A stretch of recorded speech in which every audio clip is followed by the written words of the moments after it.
He looks at you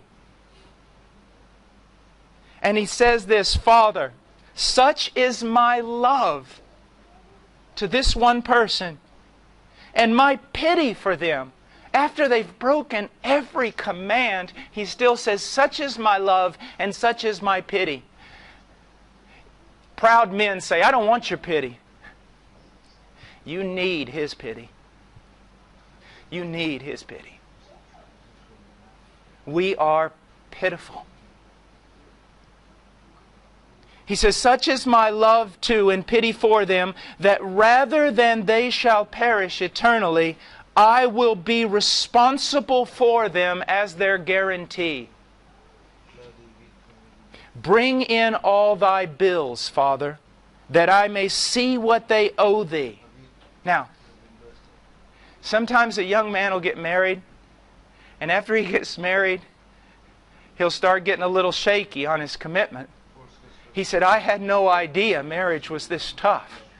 I don't know if this is really what I'm made to do. You see, he was boasting about how much he would love this girl. He had no idea the commitment he was going to have to make. But that is not true with Christ. Here he says to the Father, Father, bring in everything they owe thee. Let me see it. Imagine this. He sees everything that you owe justice. He doesn't go to that cross blindly. He doesn't get on the cross and say, no, Father, I don't want to do this. I didn't know it would cost so much. He knew from eternity how much it would cost Him, and yet He still did it. But listen to this. Bring in all thy bills that I may see what they owe thee. Lord, bring them all in. Now listen, believers, if this doesn't make you so happy you weep or cry out for joy, you're not understanding what I'm saying. He says, bring in all the bills. Bring them all in, that there may be no after reckonings with them. Do you see what He's saying? Bring in every one of their bills from the time they were born to the time they die. Everything they owe thee, Father. Bring them all in. I want to see them all, and on that tree, I want to pay for them all there so that you never have to deal with them again with regard to their sin. Do you see that, believer? He never has to deal with you again. It's over. All your crimes are paid for. Your crimes in the past, your crimes in the present, your crimes you're going to commit in the future, all of them paid for. And some people say, well, if you tell that to people, they'll just sin. No, they won't. Not true, believers. Carnal, wicked, lost church members will hear that and go on sinning. But believers will say, if His love is like that, if He has set me free completely, I'm His. I don't want to sin anymore. I don't want to sin anymore. You see, brothers, that's what leads to holiness. That's why the gospel is called the mystery of godliness. You see that? It's the thing that produces godliness in the believer.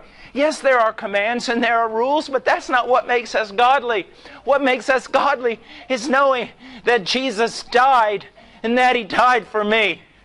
And when He died, He paid for every sin, past, present, and future. And God will never again, never call me into His judgment hall to judge me. Never again. I'm free. I'm free. Oh, thank God I'm free. And you say, but Brother Paul, it says that there's going to be a judgment for a believer. Yeah, but listen to this. In that judgment, when you look up into the judge's face, it will be your father. It will be your brother. The one who judges you is the one who died for you. Don't you see that? You're free. You're free. No guilt. Always come to Him. Always go back to Him. Always run to Him. You're free. You finally walked through a door that no one in this world knows anything about. It's unconditional love. You're just loved, and it can't be changed now because of that perfect work of Christ on that tree on your behalf.